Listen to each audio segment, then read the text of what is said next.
Okay, so today we'll discuss the crystal field theory. So we were discussing the bonding in the coordination compound, and we have seen the Werner theory and valence bond theory.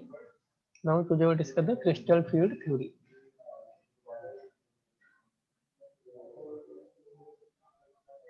Crystal field theory, CFT.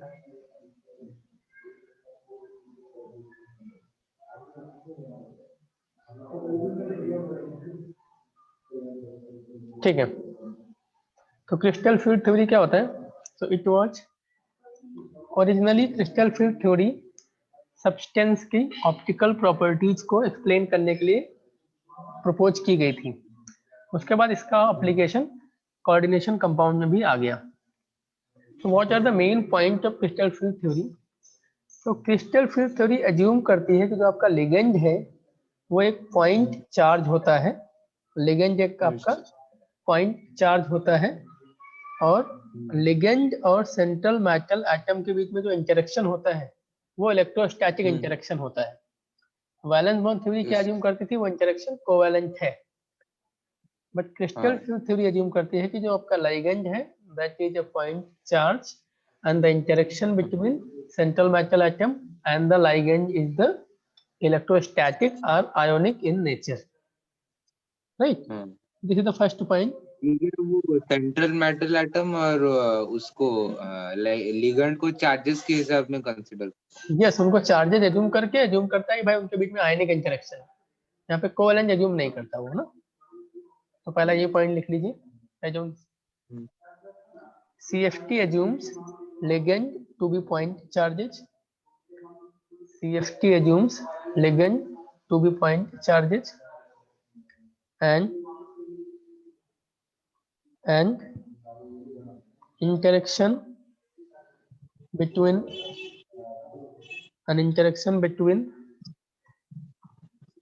ligand and central metal to be electrostatic in nature. An interaction between ligand and central metal atom to be electrostatic in nature.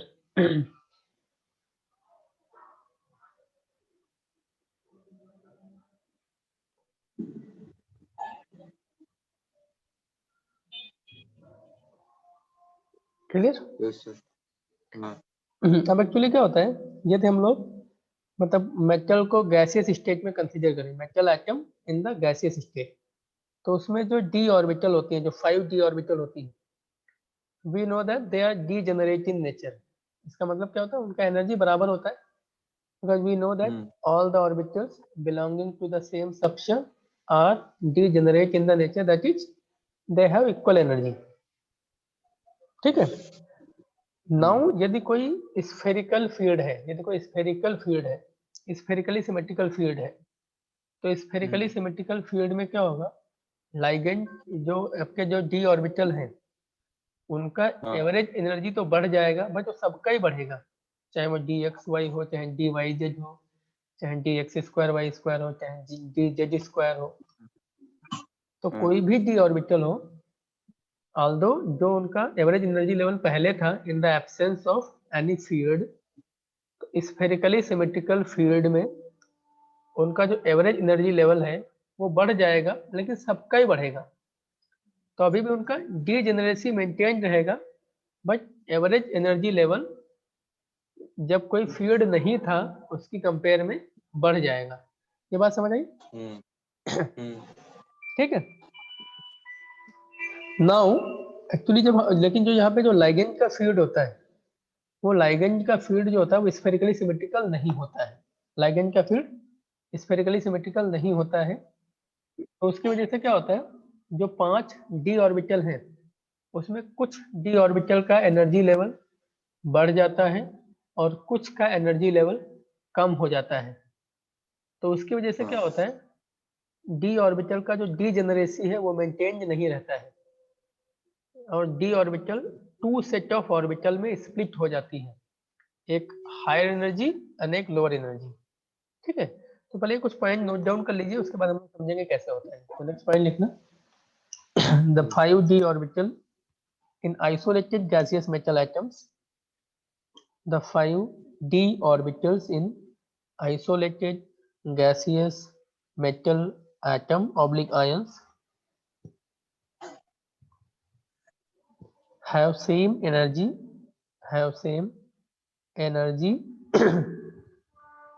that is they are degenerate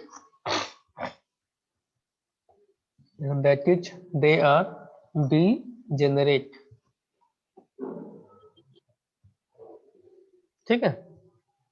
next point लिखना, this degeneracy is maintained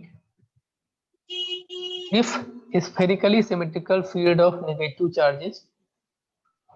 This degeneracy is maintained if spherically symmetrical field of negative charges surrounds the metal atom.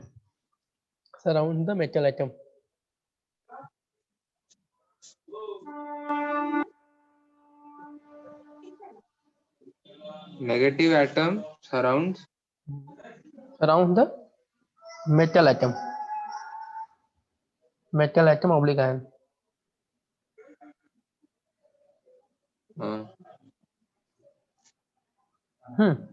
Next point लिखना, but the field due to ligand is asymmetrical.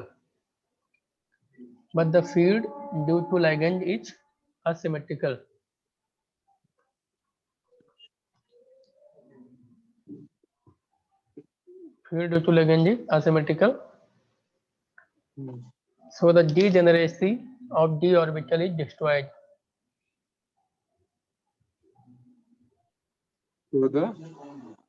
So the degeneracy of d orbitals is destroyed.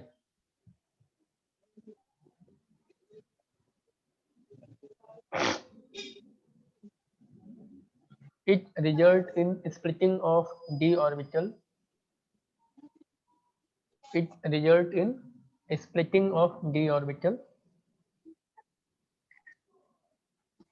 ठीक है, next point. It result in splitting the d orbital. ठीक है, तो कैसे होता है मैं इसको समझता हूँ। तो सबसे पहले हम लोग ओक्टाहेड्रल कॉम्प्लेक्स में देखेंगे crystal field effect. Crystal field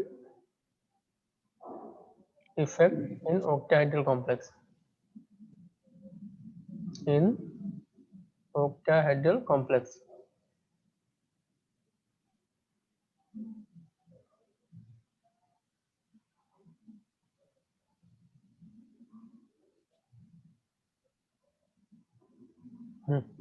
तो देखिए क्या होता है।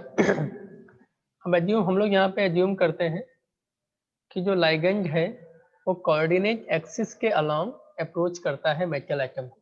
लाइगेंड मेटल आयन को कोऑर्डिनेट एक्सिस के अलोंग अप्रोच करता है, ठीक है।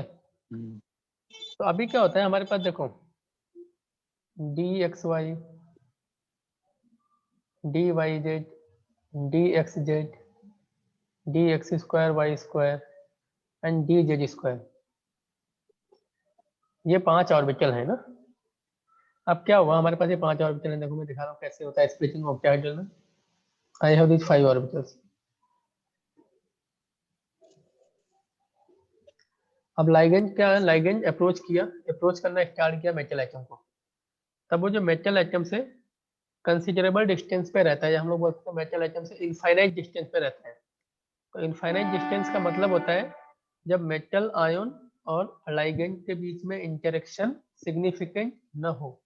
When there is a negligible interaction between metal ion and ligand, so that is considered to be the infinite distance. यदि कोई interaction है ही नहीं, so when the ligand is present at infinity, then the field produced by the ligand is symmetrical in nature. जब metal ion से काफी दूर पे रहता है तब उसका जो फील्ड होता है that is kind of symmetrical. तो सिमेट्रिकल फील्ड में क्या होता है, डी ऑर्बिटल का एवरेज एनर्जी लेवल बढ़ जाता है बट डीजेनरेसी मेंटेन रहता है। तो ये तो हमारा था D orbital in free ion. अभी लिगेंड नहीं है, D orbital in free ion, there is no ligand, right. फिर क्या हुआ, ligand अप्रोच करना शुरू किया, and when the ligand is at a far away distance from the metal ion, then the field of ligand is symmetrical, so due to which the average energy level of d orbital will increase but the degeneracy will be maintained. तो इस तरीके से average energy level थोड़ा सा बढ़ जाता है, but उसकी जो डीजेनरेसी है वो मेंटेन रहती है, पांचों का ही इक्वल अमाउंट जो बढ़ता है तो डीजेनरेसी मेंटेन रहेगी। अब क्या होता है, तो मैंने आपको बताया कि जो लाइगेंड है वो एक्सिस के अलोंग अप्रोच करते हैं। तो यहाँ पे देख सकते हैं ये जो दो ऑर्बिटल है D X square Y square and D Z square, ये ऑर्बिटल एक्सिस के अलोंग लाई करती हैं, तो इनको हम लोग बोल सकते हैं एक्सियल ऑर्बिटल। ये एक्सिस के अलोंग लाई करते हैं कि नहीं? हाँ। जो ये ऑर्बिटल है they lie in between the axis, lie in between the axis, होता है कि नहीं? तो अभी क्या होगा, हमारा लाइगेंड एक्सिस के अलोंग ही अप्रोच कर रहे हैं, तो जो ऑर्बिटल एक्सिस के अलोंग लाई कर रही हैं they will feel more repulsion, होगा कि नहीं? जो एक्सिस के अलोंग लाई कर रही हैं ऑब्वियसली वो they will feel more repulsion, right? or we can say the electron clouds of the orbital which lie along the axis, they will offer more repulsion to the ligand. लेकिन जो orbital axis के बीच में लाई कर रही हैं they will offer less repulsion, तो इसलिए जो एक्सियल ऑर्बिटल है वो मोर रिपल्सन ऑफर कर रही है, तो उनका एनर्जी लेवल बढ़ जाता है। तो ऐसा क्यों है, मतलब देखो एक्सिस के बीच में रहे हुए देखो लेट्स से ये एक्सिस के अलोंग है और हमारा लाइगेंड भी ऐसे ही अप्रोच कर रहा है इधर में, और दूसरा ऑर्बिटल है यहाँ पे, लाइगेंड ऐसे अप्रोच कर रहा है, तो देखो ना डिस्टेंस ज्यादा रहेगी ना यहाँ से, तो रिपल्सन कम होगा कि नहीं?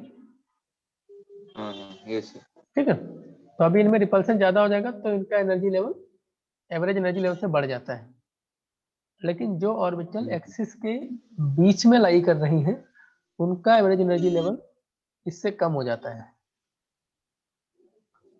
तो हमारी ये 3 ऑर्बिटल लाई करती है एक्सिस के बीच में, तो 3 ऑर्बिटल का एवरेज एनर्जी लेवल कम हो जाता है और 2 का एवरेज एनर्जी लेवल बढ़ जाता है। लेकिन ये कम होने से इससे कम नहीं होगा, वो बस यहाँ पे ये जो है ना इसकी कंपेयर में कम हो जाता है, बट वो इतना भी कम नहीं होगा कि इससे कम हो जाए, इससे कम नहीं होगा, इसकी कंपेयर में दोनों का ही ज्यादा रहेगा, राइट? इस तरीके से अभी देखो हमारा डीजेनरेसी डिस्टर्ब हो गई कि नहीं? ना डी ऑर्बिटल वो 2 सेट ऑफ ऑर्बिटल में स्प्लिट हो गई, one is higher energy orbital and another set is lower energy orbital. ये आपका डी एक्स वाई है, डी वाई जेड है एंड डी एक्स जेड है, and this is dx square y square, dx square y square and dz square. So this set of orbital is known as T2g and ऊपर वाले को हम लोग बोलते हैं Eg। आपको ठीक है, आफ्टर सम टाइम लोगों को कंफ्यूजन क्या होता है इसमें T2g कौन था और Eg कौन था, तो इसको आप ऐसे मेमोराइज कर रख सकते हैं। यहाँ पे देखते हैं T2g, इसमें कितने लेटर्स हैं? 1 2 एंड 3। Eg इसमें कितने लेटर्स हैं? 1 एंड 2। तो यहाँ पे 3 है तो 3 ऑर्बिटल वाले को T2g बोलते हैं, यहाँ पे 2 है तो दो ऑर्बिटल वाले को Eg बोलते हैं। ठीक है, तो this is D orbital in free ion and this is orbital in spherical crystal fluid, orbitals in spherical crystal fluid, spherical crystal fluid।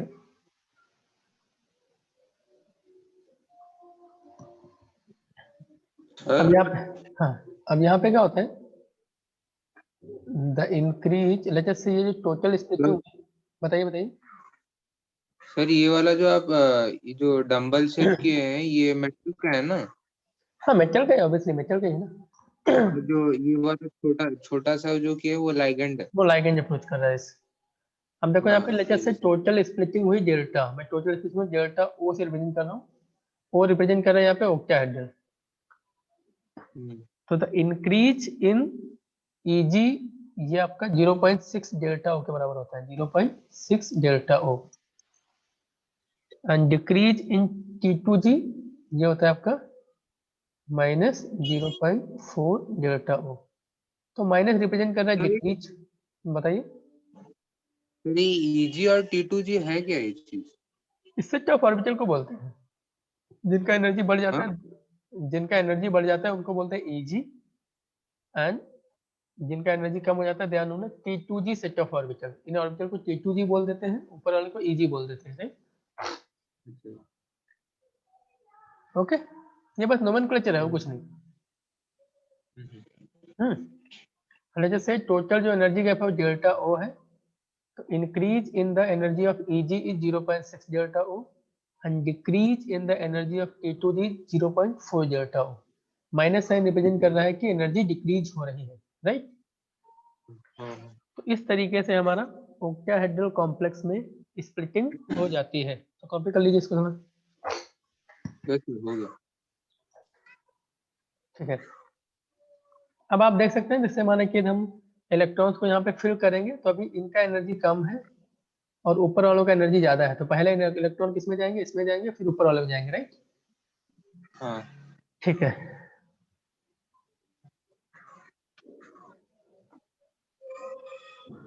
अब थोड़ा हम लोग इलेक्ट्रॉनिक कन्फिगरेशन लिखते हैं अलग अलग केस में।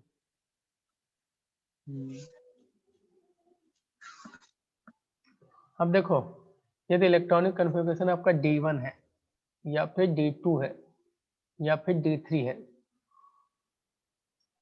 ठीक है, तो इस केस में तो कोई पॉसिबिलिटी नहीं, इस केस में there not going to be any pairing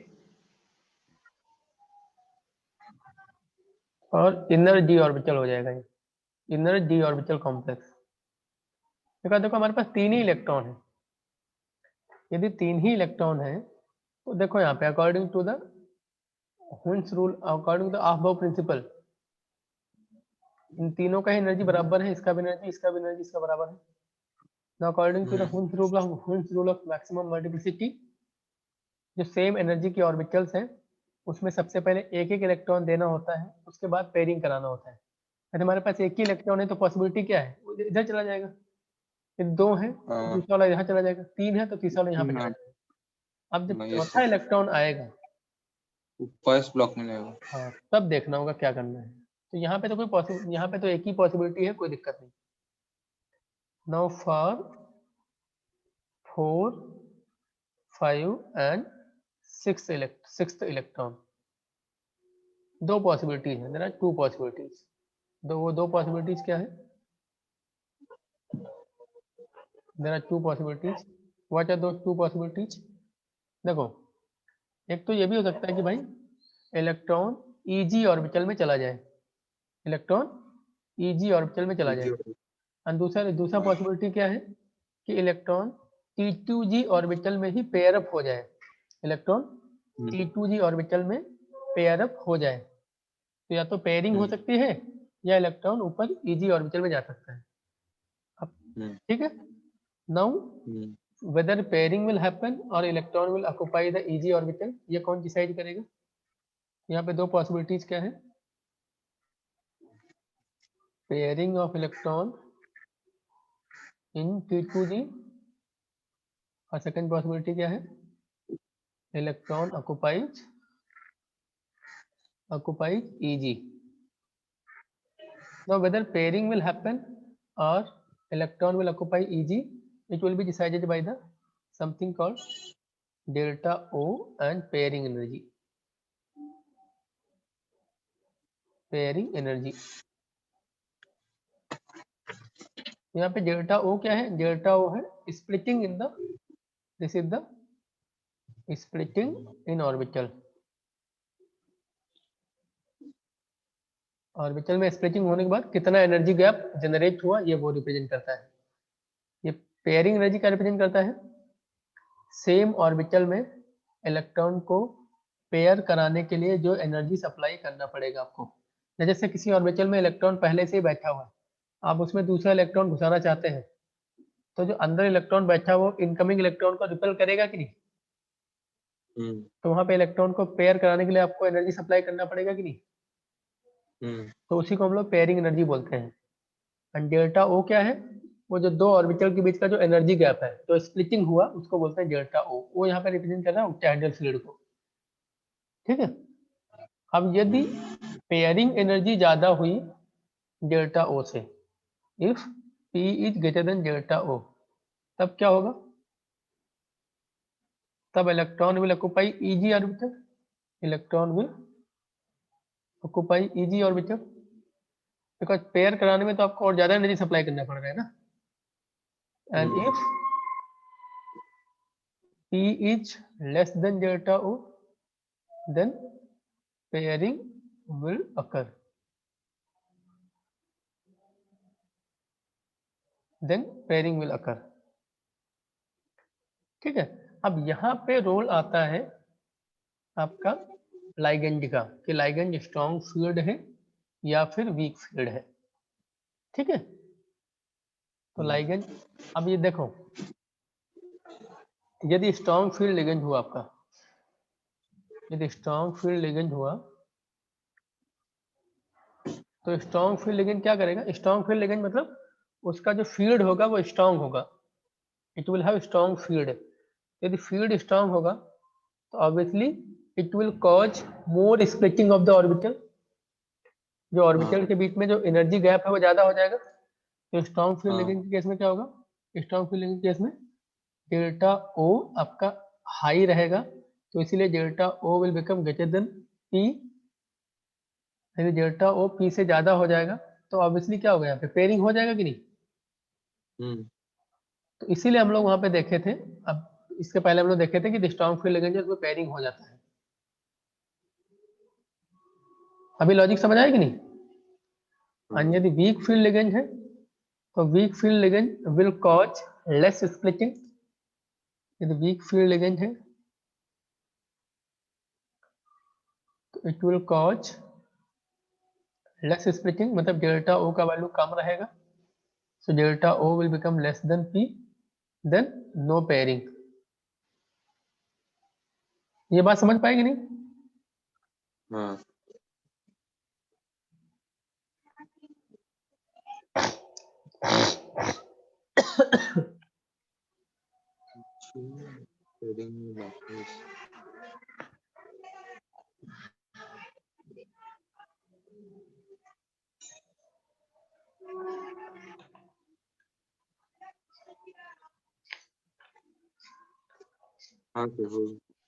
ठीक है।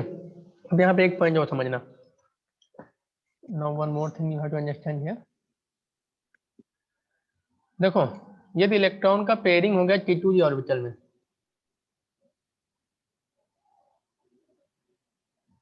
जैसे this is Eg and this is T2g.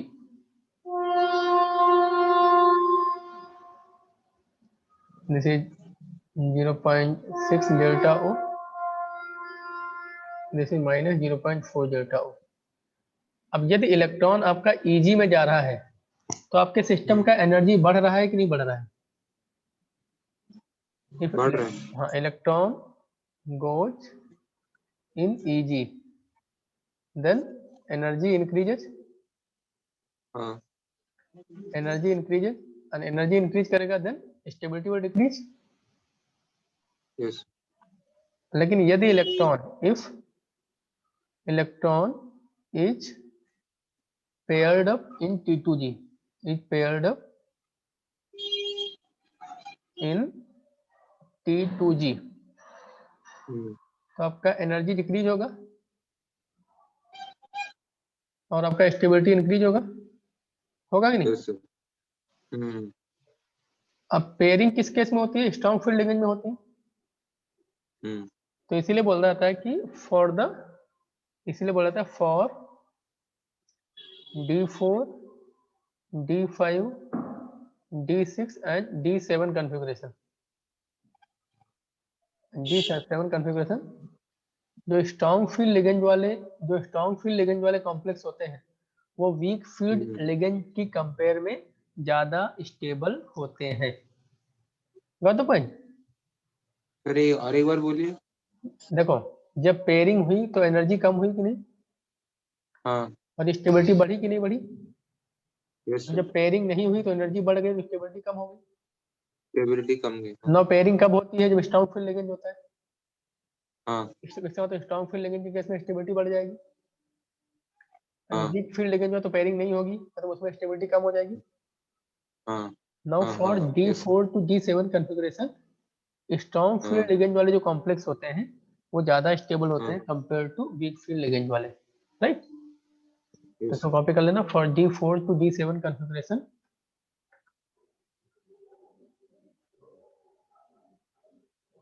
The complex having strong field ligand are more stable compared to weak field. The complex having strong field ligand are more stable compared to weak field.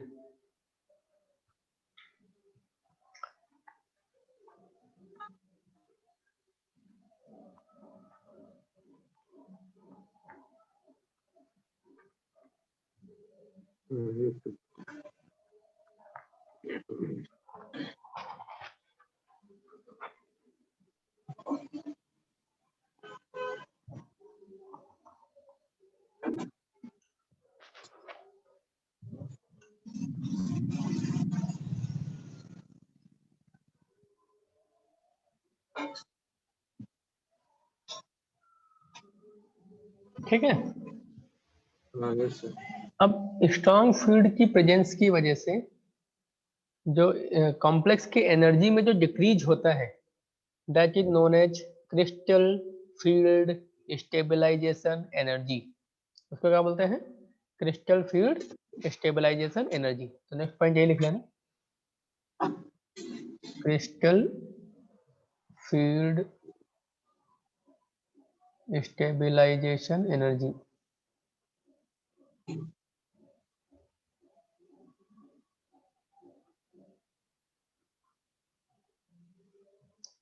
CFSE।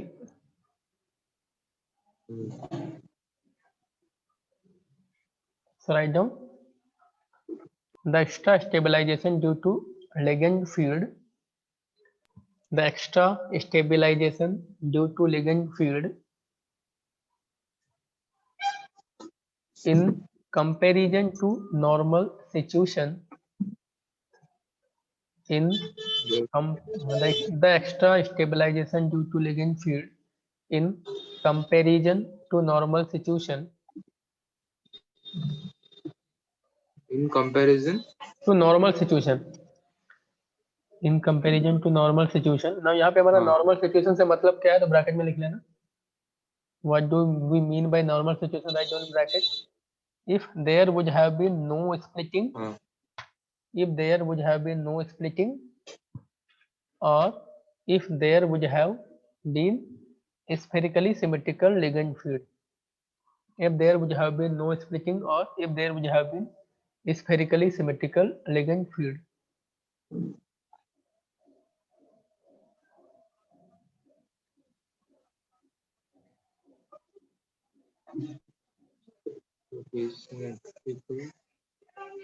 spherically symmetrical ligand field bracket yes. called is called CFSE, is called CFSE।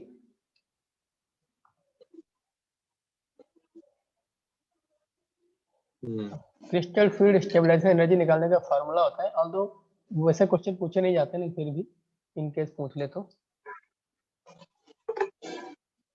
CFSE is equal to होता है -NT2G into delta O, sorry 0.4 delta O plus NEG 0.6 delta O and plus NP। तो यहाँ पे why what is NT2G, T2G nothing but number of electron in T2G orbital, NEG is nothing but number of electrons in Eg orbitals, and n is the number of extra electron pairs due to ligand in comparison to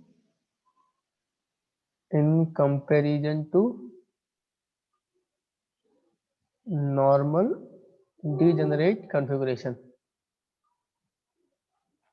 In comparison to normal degenerate configuration.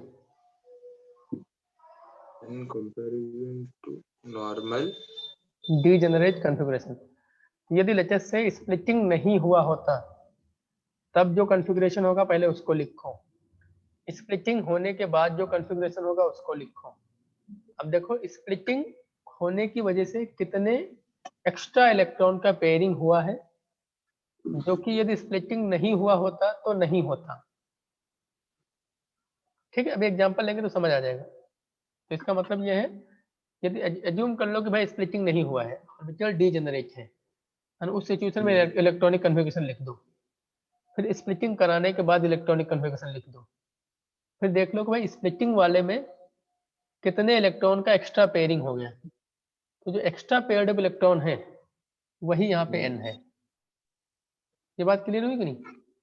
and N-T2G nothing but number of electron in T2G and N-Eg number of electron in Eg। यहाँ पे minus क्यों लगाया? Because मुझे पता है T2G में electron का energy decrease होता है, एंड कितना डिक्रीज होता है? 0.4 डेल्टा O के बराबर। यहाँ प्लस क्यों है? बिकॉज एनर्जी इंक्रीज होता है, एंड यहाँ पे प्लस क्यों लगाया? बिकॉज पेयरिंग एनर्जी भी आपको सप्लाई करनी पड़ती है, राइट? यस। तो एक इलेक्ट्रॉन को पेयर करने के लिए एनर्जी सप्लाई करनी P, n इलेक्ट्रॉन है तो Np, राइट? चलो अब अलग अलग कन्फिगरेशन में जैसे इसको कैलकुलेट करते हैं हम लोग। ये कॉपी कर लिया?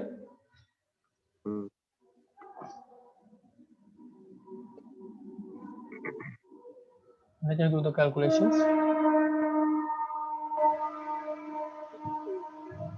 ठीक है, तो यहाँ पे सबसे पहले लिखना मेटल आयन कॉन्फ़िगरेशन।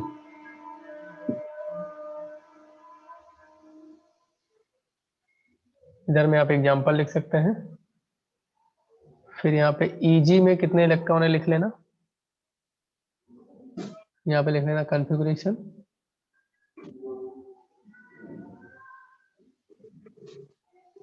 और फिर इधर में हम लोग निकालेंगे क्रिस्टल फील्ड स्टेबलाइजेशन एनर्जी।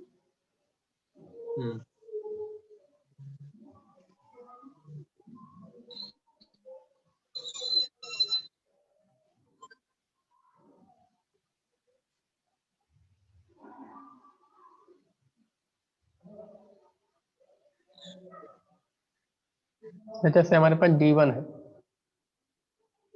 जैसे D0 है, जैसे D में एक भी इलेक्ट्रॉन नहीं है। एग्जांपल ले सकते हैं स्कैंडियम 3+। ठीक है, जब एक भी इलेक्ट्रॉन ही नहीं तो क्या होगा?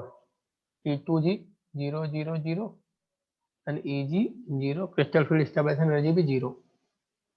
जैसे D1 1 इलेक्ट्रॉन है, एग्जांपल इज टाइटेनियम 3+। तो T2G में 1 इलेक्ट्रॉन 1 0 0 Eg 0, तो यहाँ पे CFSE कितना हो जाएगा? -0.4 into delta O, right? D2 example हो जाएगा वैनाडियम 3+, वैनाडियम 3+, कॉन्फ़िगरेशन क्या होगा? T2G 1 1 0 Eg 0 0, and this will be nothing but -2 into 0.4 delta O, that is nothing but -0.8 delta O। T3 हो जाए तो इसका एग्जांपल क्या हो जाएगा? क्रोमियम 3+, वैनाडियम 2+, क्रोमियम 3+, वैनाडियम 2+, तो ये हो जाएगा T2G 1 1 1 Eg 0 0, and this will be -3 into 0.4 delta O, and it will be equal to -1.2 delta O. ठीक है, तो यहां तक। उसके बाद हम D4 ले लेते हैं, एग्जाम्पल ले सकते हैं आप। ठीक है, D4 का बाद में लेते हैं, पहले D8 ले लेते हैं जहाँ पे कोई कंट्रोवर्सी नहीं है। तो D8 में एग्जाम्पल ले सकते हैं निकल 2+। अब इसमें देखो, ये आपके 8 इलेक्ट्रॉन है, तो T2G 222 एंड EG11। तो देखो हमारे पास 8 इलेक्ट्रॉन, तो देखो यहाँ पे बता रहा हूँ आपको, इफ आई हैव 8 इलेक्ट्रॉन,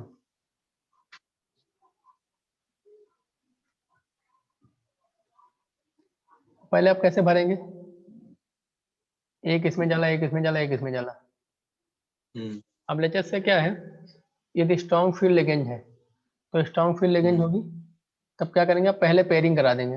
पहले पेयरिंग करा दिया, अभी भी आपके पास 2 इलेक्ट्रॉन बच गए, तो अब इसे आपको ऊपर ही रखना पड़ेगा। अब यदि वीक फील्ड लिगेंड होता, तो यदि वीक फील्ड लिगेंड होता तो आप क्या करते?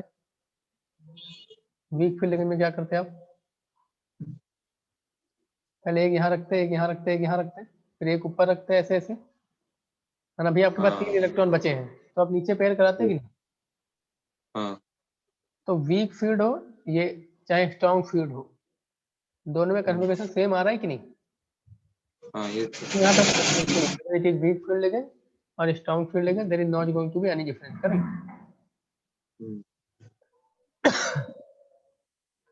अब यहाँ पे देखो -6 into 0.4 delta O plus 2 into 0.6 delta O। अब यहाँ पे आपको 3 इलेक्ट्रॉन पेयर्ड दिख रहे हैं, बट हमको केवल पेयर्ड इलेक्ट्रॉन नहीं लेने हैं, हमको देखना है कि ऐसे कितने इलेक्ट्रॉन हैं जिनका एक्स्ट्रा पेयरिंग हुआ है ड्यू टू लिगेंड। इस वजह से स्प्लिटिंग नहीं हुआ होता, तो स्प्लिटिंग नहीं हुआ तो इलेक्ट्रॉनिक कन्फिगरेशन आप क्या लिखते हैं? ऐसे लिखते हैं 2 इलेक्ट्रॉन इसमें, 2 इलेक्ट्रॉन इसमें, 2 इलेक्ट्रॉन इसमें, उसके बाद एक और एक, ऐसे लिखते कि नहीं? Yes sir.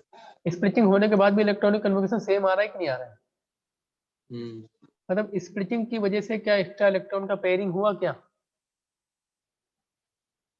स्प्लिटिंग की वजह से कुछ एक्स्ट्रा इलेक्ट्रॉन का पेयरिंग हुआ क्या? नहीं।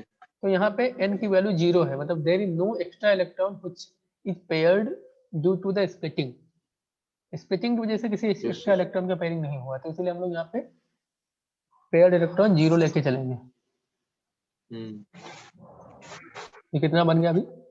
-2.4 एंड दिस इज 1.2, तो -1.2 आ गया आपका, this is -1.2 delta O, right? मेरे D9 में भी आप देख सकते हैं, D9 में एग्जांपल ले सकते हैं आप कॉपर प्लस का, कॉपर 2 प्लस का, ये हो जाएगा T2G 222 and EG21। तो यहाँ पे भी हो जाएगा -6 into 0.4 delta O plus 3 into 0.6 delta O। और यहाँ पे भी एक भी एक्स्ट्रा इलेक्ट्रॉन का पेयरिंग स्प्लिटिंग की वजह से नहीं हुआ है, तो ये हो जाएगा आपका -0.6 डेल्टा O। कॉपी कर लिया इसको?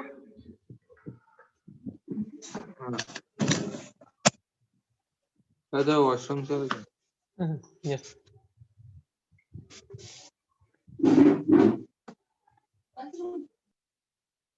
ठीक है, सो अभी जो ये हमारे इतने कॉन्फ़िगरेशन थे, चाहे स्ट्रॉन्ग फील्ड लिगेंड हो चाहे वीक फील्ड लिगेंड, इसमें कोई डिफरेंस आएगा क्या?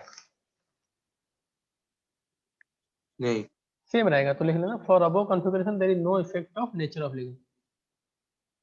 फॉर अबव कॉन्फ़िगरेशन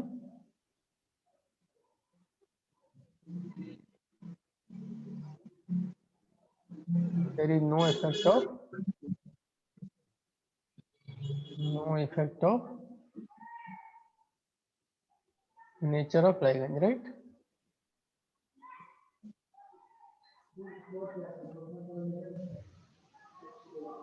अब लगा के D4 से D7,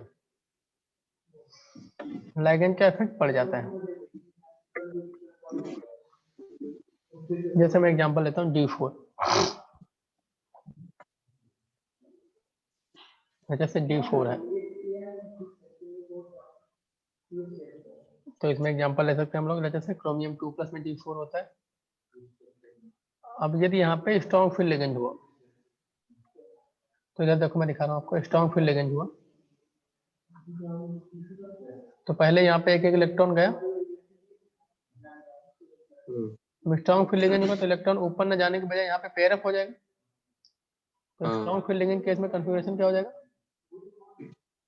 T2G 211 and EG 00। CFSE क्या हो जाएगा, CFSE हो जाएगा -1.6 delta O and plus pairing energy. Plus pairing energy क्यों बोला, बिकॉज यदि स्प्लिटिंग नहीं हुआ होता, यदि स्प्लिटिंग नहीं हुआ होता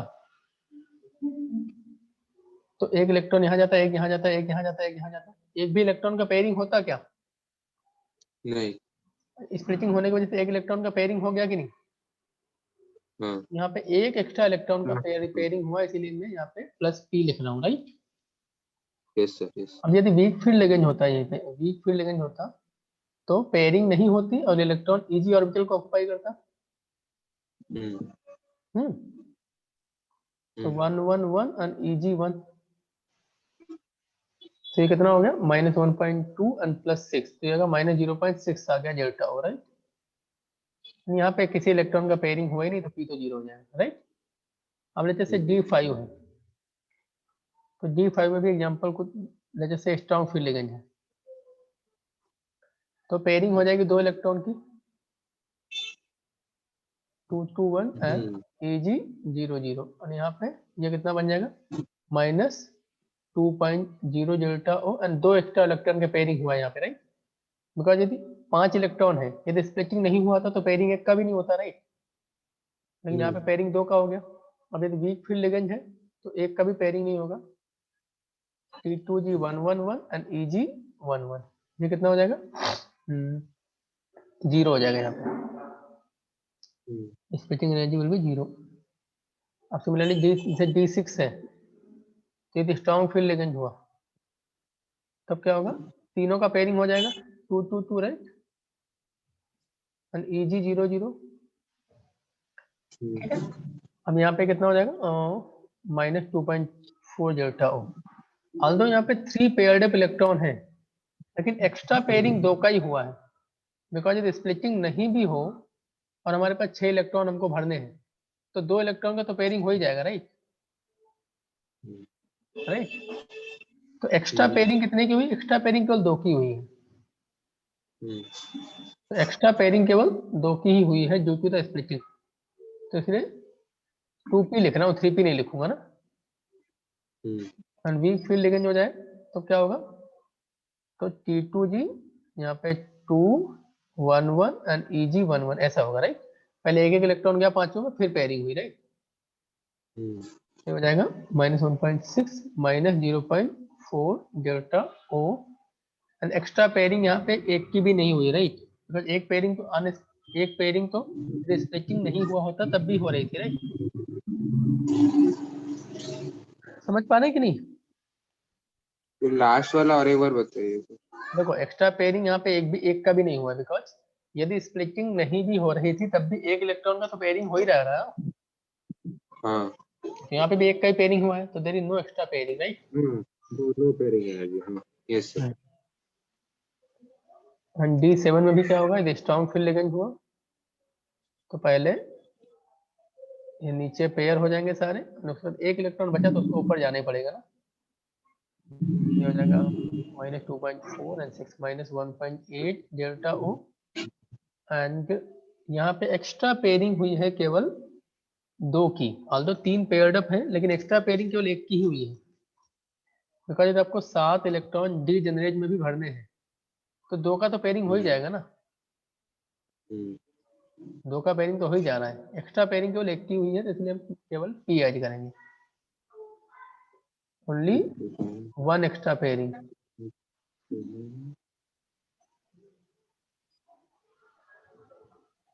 यदि वीक फील्ड लिगेंड होते तो क्या करते हैं?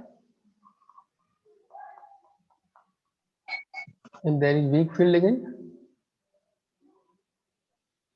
तब हो जाएगा T2G, पहले 1 1 1 Eg 1 1 और उसके बाद पेयरिंग कराएंगे, 2 इलेक्ट्रॉन और है तो ये 2 2 1 एंड 1 1 आ जाएगा, राइट। तो यहाँ पे कितना बन जाएगा? -2 एंड 1 -8 और यहाँ पे एक्स्ट्रा पेयरिंग एक की भी नहीं हुई है बिकॉज डी जनरेट में भी 2 का पेयरिंग हो रहा था, राइट। ठीक है, तो इस तरीके से हम लोग कॉन्फ़िगरेशन लिख सकते हैं। और अभी आपको लॉजिक भी समझ आ गया होगा क्यों स्ट्रॉन्ग फील्ड लिगेंड में पेयरिंग होती है, क्यों नहीं होती है, राइट। और कहाँ पे पेयरिंग का कहाँ पे कोई भी इफेक्ट नहीं पड़ता है SFL का एंड WFL का।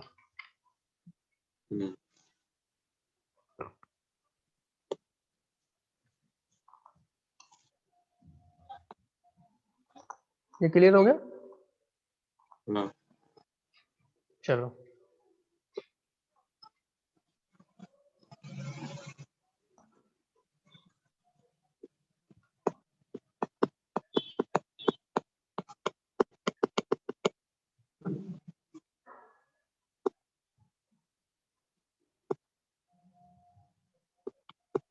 next item, factors affecting magnitude of delta.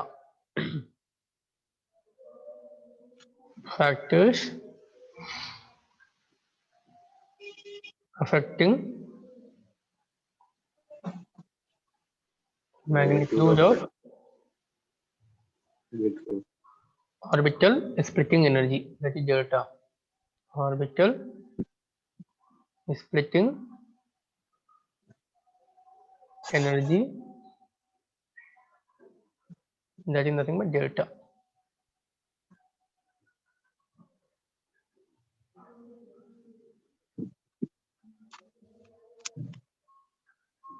ठीक है, तो पहला फैक्टर क्या है? Oxidation state of metal ion. Oxidation state of metal ion.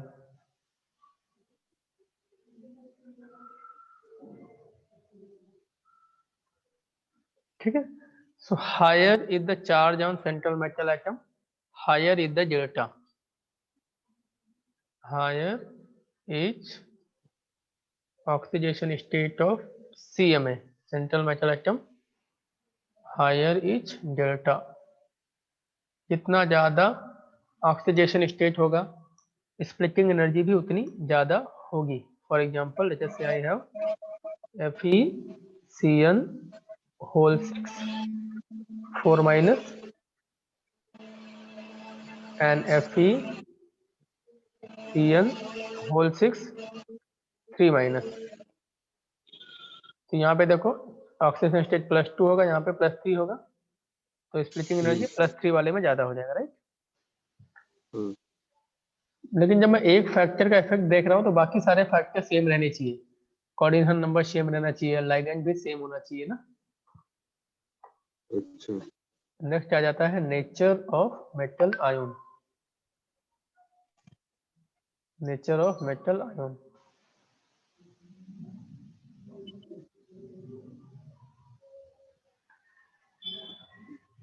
ठीक है। तो लिख लेना for analogous entities with the group, for analogous entities with the group,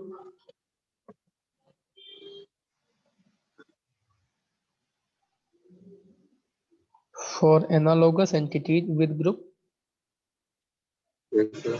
the value of delta differ, the value of delta differ. The general trend is, the general trend is 3D का सबसे कम होता है, फिर 4D का होता है and फिर 5D का होता है। ठीक है, जैसे फॉर एग्जांपल जैसे क्रोमियम 2 मोलिब्डेनम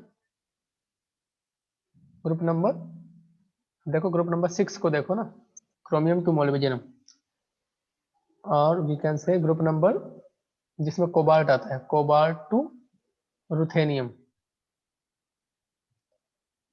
तो डाउन द ग्रुप जाने पे स्प्लिटिंग एनर्जी बढ़ जाता है।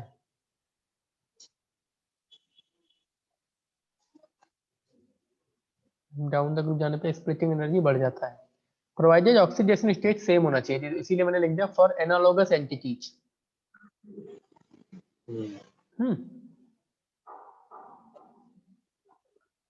नेक्स्ट होता है geometry of coordination entities. Third factor is geometry of complex.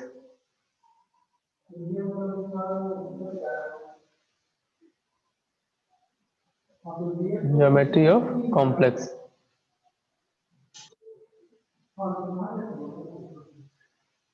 ठीक है, तो स्क्वायर प्लेनर में SP means square planar, square planar का स्प्लिटिंग सबसे ज्यादा होता है, फिर ऑक्टाहेड्रल का होता है, एंड टेट्राहेड्रल में स्प्लिटिंग सबसे कम होता है। एसपी मींस स्क्वायर प्लेनर,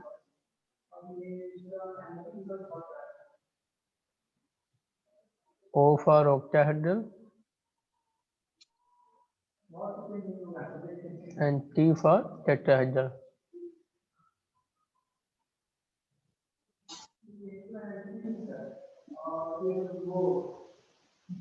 तो स्क्वायर प्लेनर में स्पेसिंग सबसे ज्यादा होता है, फिर ऑक्टाहेड्रल में, फिर टेट्राहेड्रल में। मैं एग्जैक्ट रिलेशन से बताना चाहूँ तो delta square planar is approximately 1.3 times of delta octahedral and delta tetrahedral is approximately 4/9 times of delta octahedral। तो इनको याद रखना ना, ये ज्यादा इंपॉर्टेंट है, ऊपर ये वाला इतना इंपॉर्टेंट नहीं है। Delta T equal to 4/9 times of delta O. Tetrahedral में स्प्लिटिंग कम होती है, ऑक्टाहेड्रल में स्प्लिटिंग ज्यादा हो जाती है, राइट।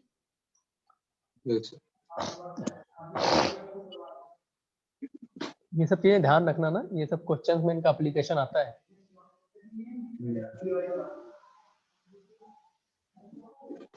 नेक्स्ट लिख लेना nature of ligand. Nature of ligand,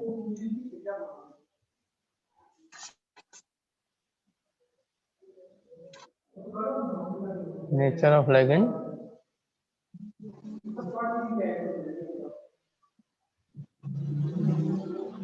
ठीक है, तो stronger is the ligand, stronger is the ligand, higher will be the delta, higher is delta। For example, FeNH3 whole 6 2 plus and FeH2O whole 6 2 plus। तो देखो यहाँ पे NH3 strong field ligand है, water के compare में NH3 stronger ligand होता है, तो इस केस में डेल्टा ज्यादा हो जाएगा, right.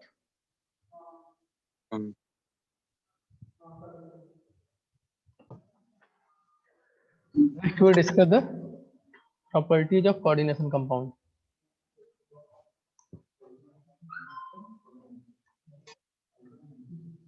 Properties of coordination compound.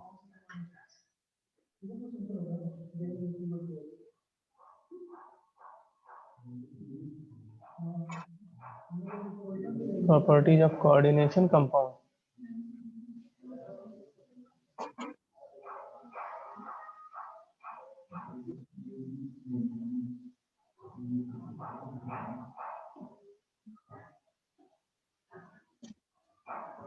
ठीक है, सबसे पहला प्रॉपर्टी लिखेंगे हम लोग, कलर के बारे में डिस्कस करेंगे। ठीक है, तो colour is a very important property of coordination compound. ठीक है, जो कॉम्प्लेक्स होते हैं, जो the coordination compound of D block element, they have various different colours. ठीक है, तो यहाँ पे कलर का जो मैकेनिज्म होता है वो क्या होता है, मैं आपको पहले एक्सप्लेन करता हूँ। तो एक्चुअली क्या होता है, जैसे यहाँ पे आपका Eg है,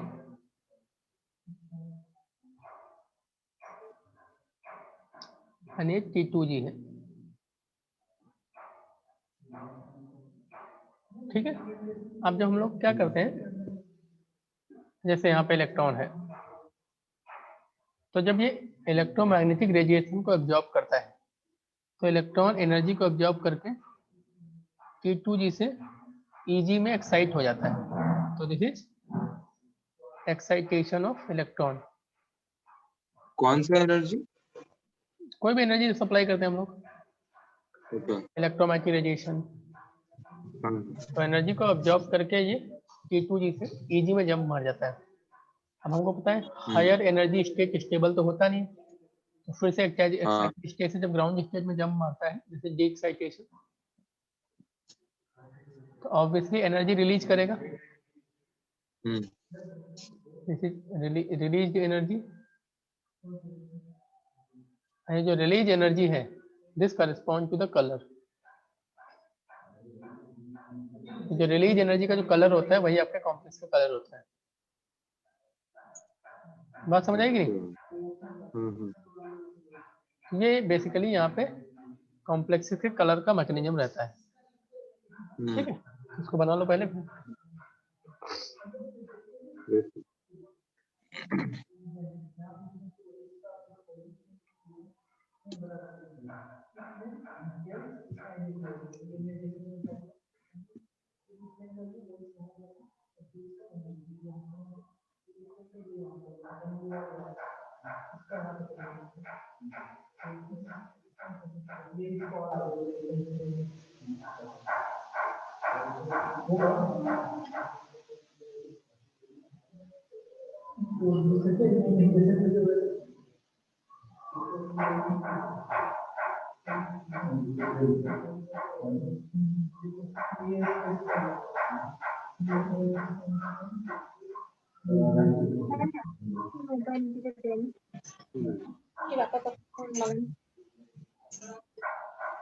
कॉपी कर लिया?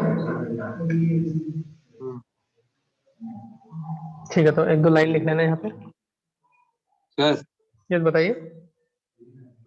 ठीक है सर, बाद में बताता हूँ। ठीक है, so write down color of the substance is due to the absorption of light at a specific wavelength in visible part of EM radiation. Color of substance is due to absorption of light at a specific wavelength The color of substance is due to absorption of light at a specific wavelength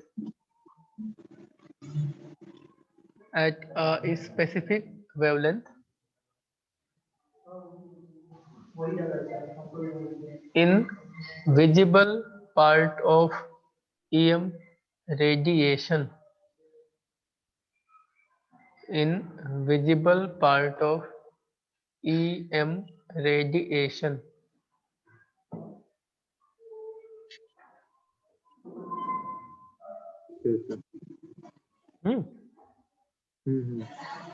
And transmission or reflection of rest of wavelength. And transmission or reflection of rest of wavelength. reflection of Rest of wavelength. Transmission or reflection of rest of wavelength. Okay. Write down. An object that absorbs all visible light appears dark. and An object that absorbs all visible light appears dark.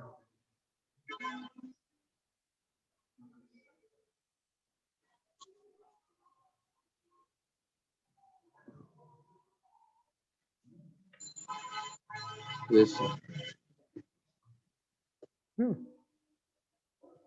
ठीक है, अब क्या होता है, ऐसा coordination compound जिसमें एक भी अनपेयर्ड इलेक्ट्रॉन नहीं है, तो वो कलर शो नहीं करेगा। तो कम, ठीक है, तो it should have at least one unpaired electron. Let's say कोई आपका कंपाउंड है जिसमें एक भी अनपेयर्ड इलेक्ट्रॉन नहीं है, उसके बावजूद भी वो कलर शो कर रहा है, तो वहां पे जो कलर शो का मैकेनिज्म होगा that will not be electron transfer. जैसे इलेक्ट्रॉन ट्रांसफर से यहाँ पे कलर शो कर रहा है ना, तो वहां पे Yes, sir. Mechanism electron transfer नहीं होता, वहां पे मैकेनिज्म होता है चार्ज ट्रांसफर। और मैकेनिज्म क्या होता है? Charge transfer. जैसे कुछ एग्जांपल लेता हूँ, मैं बताता हूँ आपको। Let us take some example. Suppose MnO4 minus है, या Cr2O7 2 माइनस है, या CrO4 2 माइनस है। यहाँ पे Mn+7 में है, यहाँ पे Cr+6 में है, यहाँ पे Cr+6 में है। अब देखो मैंगनीज, Mn+7 मतलब D0 हो गया, Cr+6 मतलब D0 हो गया, और ये भी D0 हो गया। मतलब इसमें एक भी अनपेयर्ड इलेक्ट्रॉन नहीं है, उसके बावजूद भी ये कलर चेंज शो कर रहा है। जैसे मुझे पता है परमैंगनीज कैसा होता है, पर्पल और पिंक रहता है, राइट? पर्पल और पिंक रहता है। फिर हमारा डाइक्रोमेट कैसा रहता है? ऑरेंज रहता है, सॉरी ऑरेंज रहता है। फिर क्रोमेट कैसा रहता है? येलो रहता है। तो they show colour due to charge transfer, show colour due to charge transfer and not due to electron transfer, and not due to electron transfer। ये बात समझ आ गई कि नहीं? ठीक है।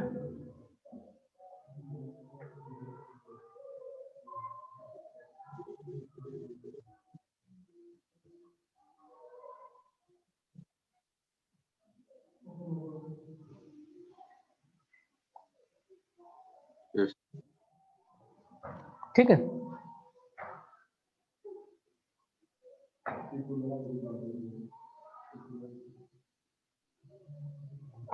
ठीक है, ये हो गया।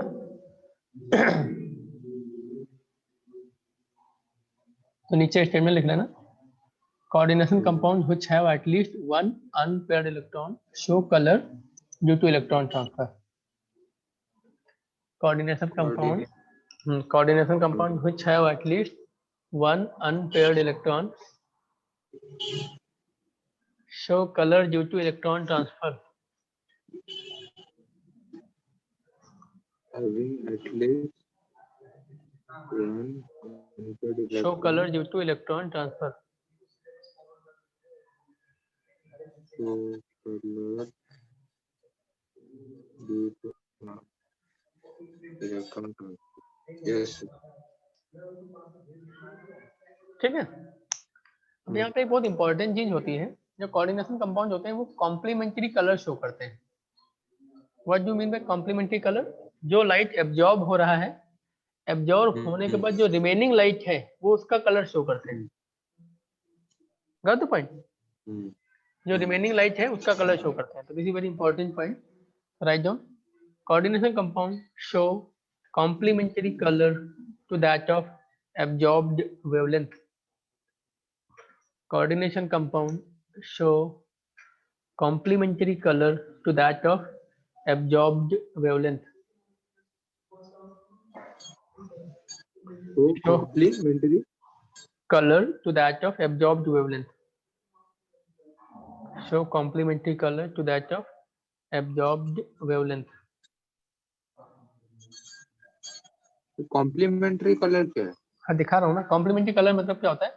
जिस लाइट को एब्जॉर्ब कर लिया उसके बाद जो रिमेनिंग लाइट है उसका कलर शो करता है। अच्छा। ये होता है कॉम्प्लीमेंट्री का मतलब ना।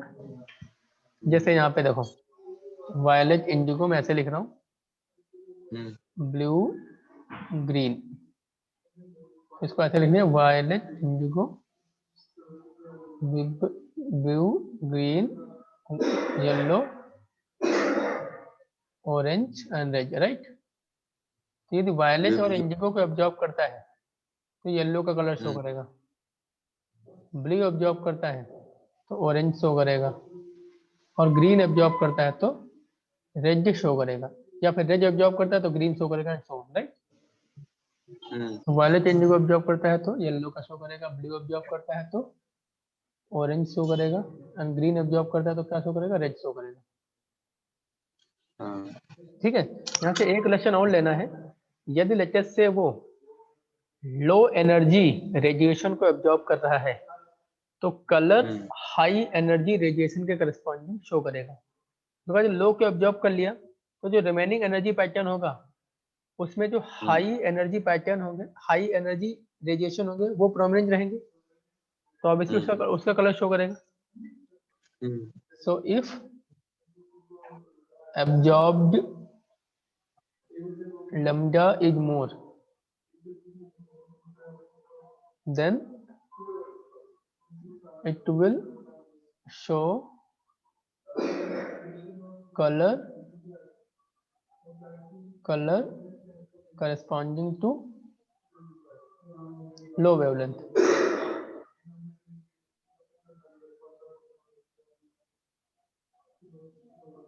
ये इसका मतलब है कॉम्प्लीमेंट्री का।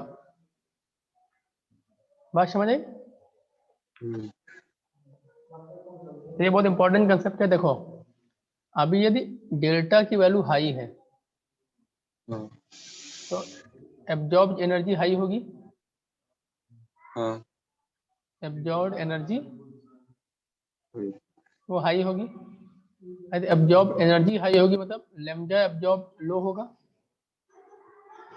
बिकॉज एनर्जी और लैम्डा एक दूसरे के इन्वर्स में होता है ना। लैम्डा एब्जॉर्ब लो होगा, यदि लैम्डा एब्जॉर्ब लो होगा तो फिर जो लैम्डा जो जो जो कलर होगा या लैम्डा रिफ्लेक्टेड और ट्रांसमिटेड जो भी that will be high, correct. इसका मतलब colour corresponding to high wavelength will be shown।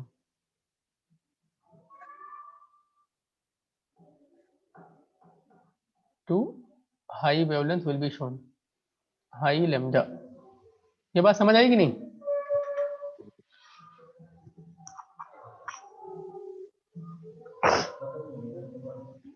अब लेमडा किस पे डिपेंड करता है हम लोग ऑलरेडी पढ़ चुके हैं, राइट। लेमडा किस किस फैक्टर पे डिपेंड करता है हम लोग ऑलरेडी पढ़ चुके हैं, राइट।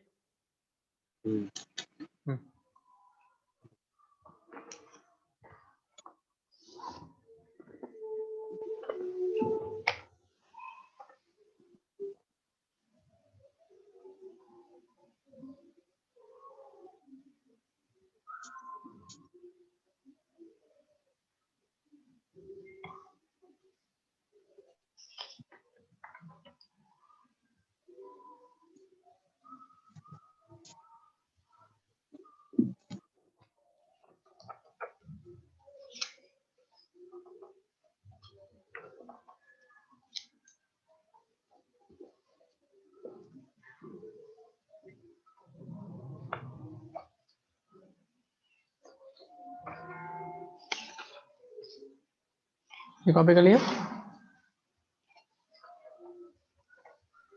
Yes sir. ठीक है, चलो तो ये तो हो गया हमारा कलर वाला प्रॉपर्टी।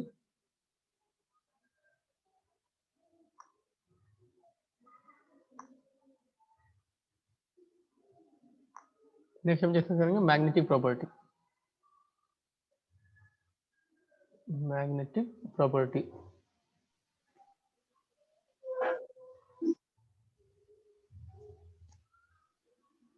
तो magnetic property nothing but it is basically magnetic moment. हम लोग मैग्नेटिक प्रॉपर्टी को मैग्नेटिक मोमेंट के टर्म में एक्सप्रेस करते हैं, and magnetic moment is equal to n into n plus two होता है और मैग्नेट्रॉन। यहाँ पे n क्या है, number of unpaired electron, number of unpaired electron आप लोग हाइब्रिडाइजेशन से निकाल सकते हैं, तो उससे हम लोग मैग्नेटिक मोमेंट निकाल सकते हैं, राइट।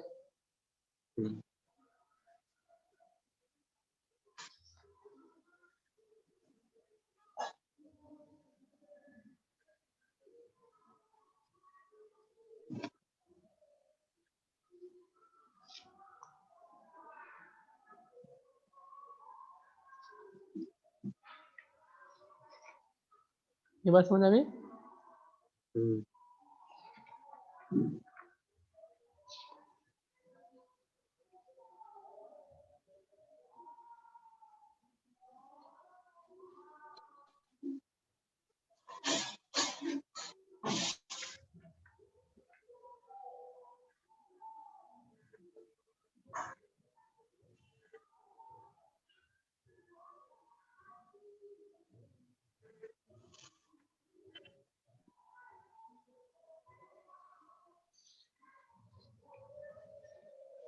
कॉपी कर लिया?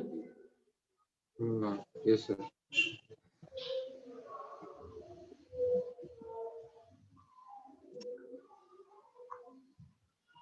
ओके, नेक्स्ट हम लोग पढ़ेंगे stability of coordination compound.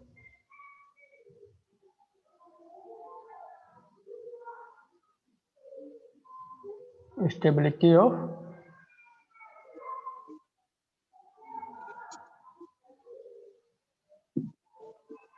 Coordination compound.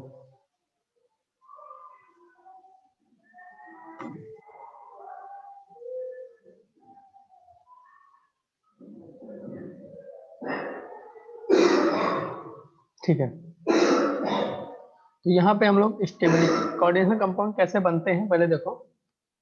जब जो कोऑर्डिनेशन कंपाउंड बनने का प्रोसेस होता है, जैसे मेटल आयन है, कोई मेटल का आयन है जिसका एक्वस सॉल्यूशन है Mn प्लस एक्वस, तो Mn प्लस एक्वस को हम लोग ऐसे रिप्रेजेंट कर सकते हैं MH2O होल N। हालांकि से जो भी इसके ऊपर चार्ज है उसको आप रिप्रेजेंट कर सकते हैं। जो मेटल आयन है उसके साथ वाटर के मॉलिक्यूल कोऑर्डिनेटेड रहते हैं। अब जब मैं उस सॉल्यूशन में लिगेंड डालता हूं तो लिगेंड क्या करता है, वाटर को मॉलिक्यूल को रिप्लेस करके उसके साथ कनेक्ट हो जाता है। ठीक है, तो अब लेते से यहाँ पे मैं लिगेंड डाल रहा हूँ, n mole of ligand it is giving you MLN plus NH2O। तो इस तरीके से हमारा कॉम्प्लेक्स बनता है, right? Yes. So this is formation of complex. इस प्रोसेस को हम लोग रिवर्सिबल रिएक्शन के साथ ट्रीट करें तो इसके इक्विलिब्रियम कांस्टेंट को हम लोग बोल देते हैं फॉर्मेशन कांस्टेंट। फॉर्मेशन कांस्टेंट हम लोग किसके बराबर हो जाएगा, concentration of MLN upon concentration of MH2O whole N into concentration of L की पावर N। बात समझ रहे? Yes. Now higher is the value of Kf, stabler is the complex. Stabler is the complex. Kf की value जितनी ज्यादा होगी हमारा complex उतना ज्यादा स्टेबल होगा, right?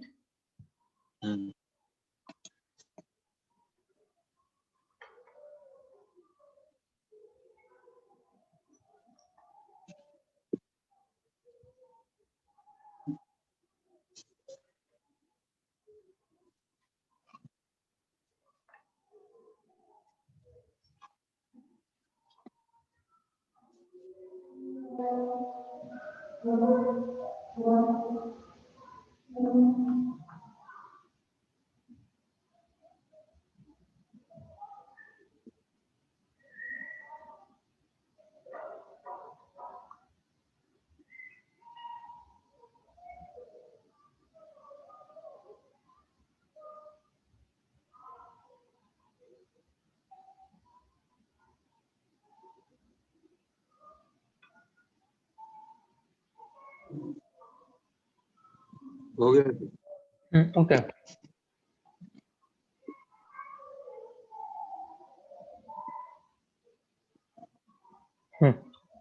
Now there is something called dissociation constant. तो डिसोसिएशन कांस्टेंट फॉर्मेशन का जस्ट उल्टा होता है। डिसोसिएशन कांस्टेंट जो फॉर्मेशन का प्रोसेस है उसको उल्टा करके लिख दो, and it will be equal to 1 upon Kf। Okay, for Yes. Example जैसे हमारे पास है Ag प्लस एक्वस इसमें मैंने 2 मोल ऑफ CN डाल दिया, तो हमारा जो कॉम्प्लेक्स बनेगा वो क्या बनेगा, AgCN whole twice minus, and इसका जो KF होता है वो 10⁻18 होता है। मतलब प्रैक्टिकली ये रिएक्शन इरिवर्सिबल होती है, practically this reaction is irreversible. मैं पहले नेम सेक के लिए उसको रिवर्सिबल की तरह लिख रहा हूँ। Plus 2NH3 giving you AgNH3 whole twice plus, and इसका KF अब 10⁸ के बराबर होता है, तो this is also practically irreversible. तो कोऑर्डिनेशन कंपाउंड का फॉर्मेशन कांस्टेंट बहुत ही हाई होता है, and they are practically irreversible.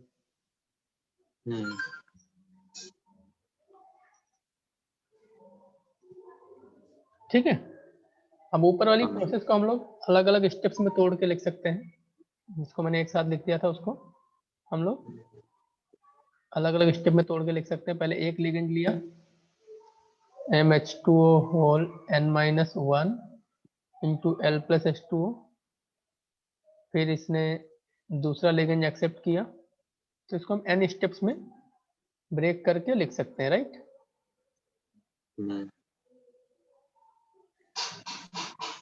N-2L2 plus H2O and so on. Last में लिख सकते हैं हम लोग MH2O, एक ही H2O बचा, Ln-1 plus L giving you MLn plus H2O। तो इस तरीके से हम लोग इसको N स्टेप्स में ब्रेक करके लिख सकते हैं, और जब आप सारे स्टेप्स को ऐड करेंगे तो ये सब कैंसिल हो जाएंगे ये वाले, और अल्टीमेटली क्या आ जाएगा, MH2O whole N plus NL giving you MLN plus N times of H2O। जैसे इन स्टेप्स का इक्विवेलेंट कांस्टेंट है K1 K2 up to Kn, and इसका जैसे है KF, so KF will be equal to product of all, right, K1 into K2 into K3 up to K, right। तो ये तो हो गया हम लोग कॉम्प्लेक्स की स्टेबिलिटी को एक्सप्रेस कैसे करते हैं। वैसे कौन से फैक्टर हैं जिस पे कॉम्प्लेक्स का स्टेबिलिटी डिपेंड करेगा, ओके। एक सेकंड कॉपी का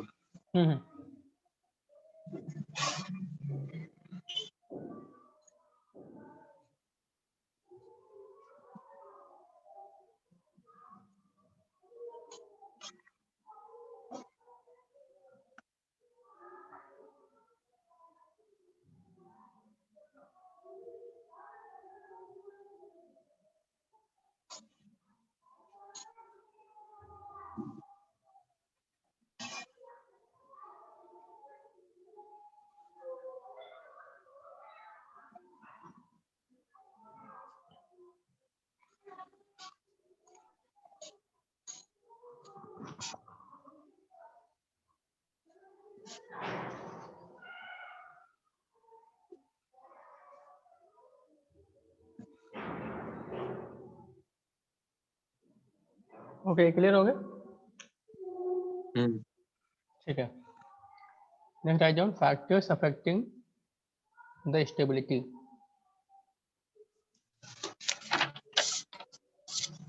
factors affecting the stability.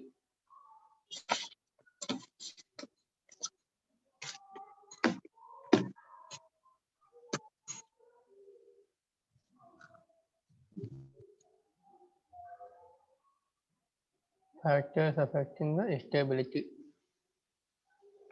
okay। Write down पहला factor, for a given metal ligand pair,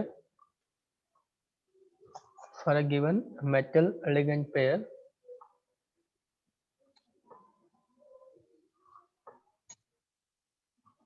higher is the oxidation number of CMA, higher is the oxidation number of central metal atom,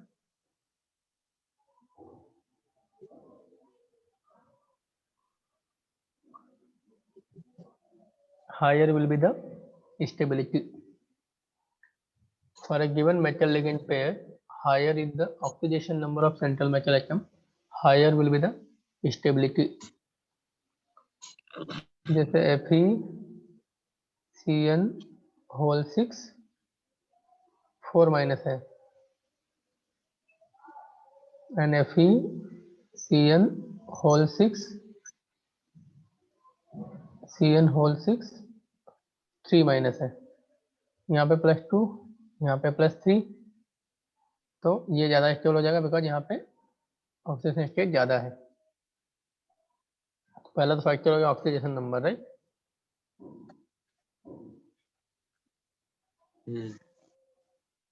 next लिखना, for divalent ions of first row transition element, for divalent ions of हाँ first row transition element, first transition element irrespective of ligands involved,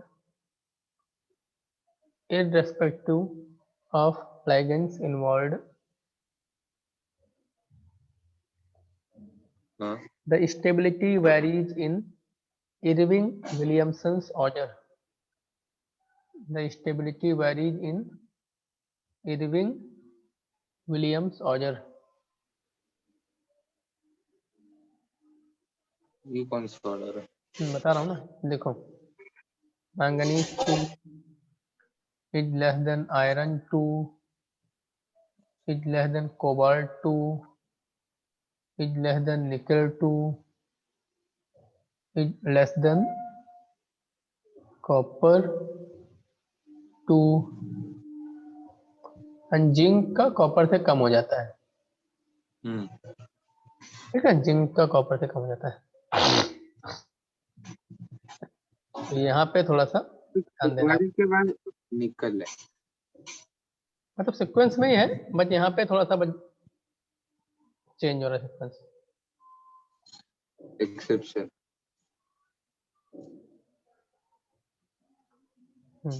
तो जो जो ऊपर वाला order है ना, ये साइज पे बेस है। जैसे जैसे आप लेफ्ट टू राइट जा रहे हैं, आयोन्स का साइज डिक्रीज होता है, तो साइज डिक्रीज होगा तो उनका स्टेबिलिटी भी बढ़ जाएगा, बिकॉज इंटरेक्शन बढ़ जाता है ना। जितना ज्यादा साइज होगा, जितना कम साइज होगा, उतना ज्यादा चार्ज डेंसिटी होगा मेटल के ऊपर, एंड अट्रैक्टिव फोर्स भी उतना ज्यादा हो जाएगा, right. So write down, this order is according to the size of ions. This order is according to the size of ions.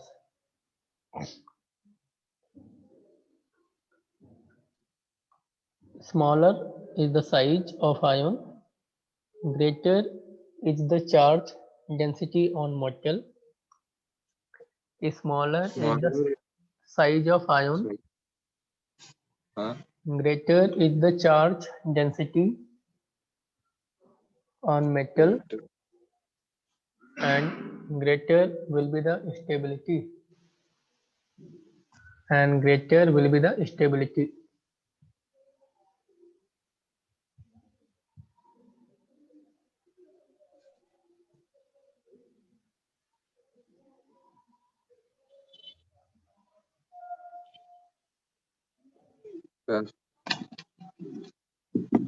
Clear?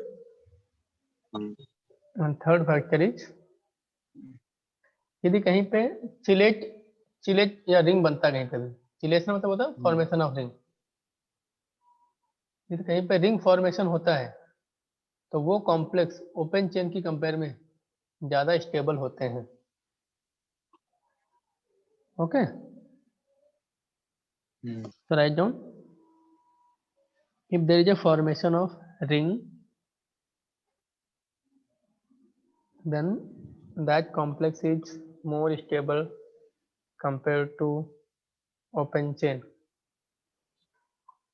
If there is a formation of ring, then that compound is more stable than compared to open ring.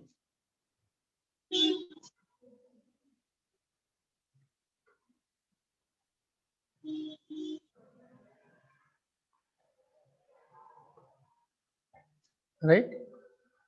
yes. This is known as Chillet effect. This is known as Chillet effect. Chillet means basically ring होता है, this is known as chelate effect.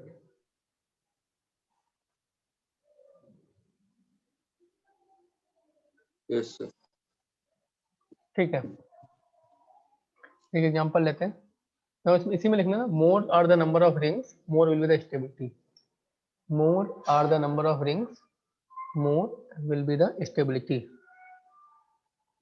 जितनी ज्यादा ring बनेगी उतनी ज्यादा stability होगी। जितनी ज्यादा रिंग उतनी ज्यादा स्टेबिलिटी हो जाएगी। ठीक है, फॉर एग्जांपल देखो हमारे पास लेकर से 4 कॉम्प्लेक्स हैं, NiNH3 होल 6 +2, दूसरा है NiNH3 होल 4 En, तीसरा है NiNH3 whole twice En whole twice, and चौथा है NiNH3 या NiEn होल 3। सब में 2 प्लस चार्ज है। आप देख सकते हैं जो En है आपका ethylene diamine, that is a bidentate ligand. तो जब वो कॉम्प्लेक्स बनाएगा तो वो कॉम्प्लेक्स आपका उसमें रिंग का फॉर्मेशन हो जाएगा। तो इसमें देखो केवल एक ही रिंग, इसमें नो रिंग, नो रिंग, इसमें 1 रिंग, इसमें 2 रिंग और इसमें 3 रिंग। तो जैसे this is A, this is B, this is C and this is D। तो स्टेबिलिटी का ऑर्डर क्या हो जाएगा? A is less than B is less than C is less than D। Because donor तो सब में नाइट्रोजन ही है, ethylene diamine में भी नाइट्रोजन डोनर होता है एंड अमोनिया में भी नाइट्रोजन डोनर होता है। तो लाइगेंड का कोई फर्क पड़ेगा नहीं। ठीक है, कॉपी कर लीजिए।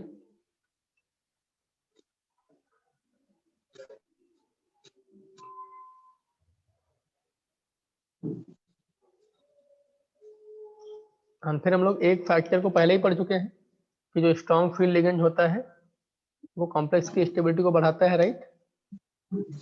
चौथा फैक्टर वो हो जाएगा nature of ligand. Nature of ligand, तो जितना ज्यादा स्ट्रॉन्ग फील्ड लिगेंड होगा कॉम्प्लेक्स का स्टेबिलिटी उतना ज्यादा होगा। Nature of ligand,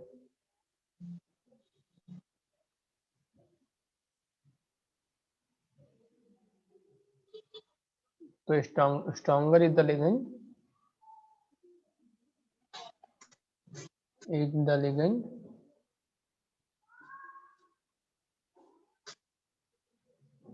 stabler is the complex, right। इसलिए मैं आपको बोला था कि आपको लिगेंड का रिलेटिव स्ट्रेंथ याद करना पड़ेगा। ओके, तो ये विल स्टॉप हियर। एक सेकंड रुक, लिख लूं थोड़ा।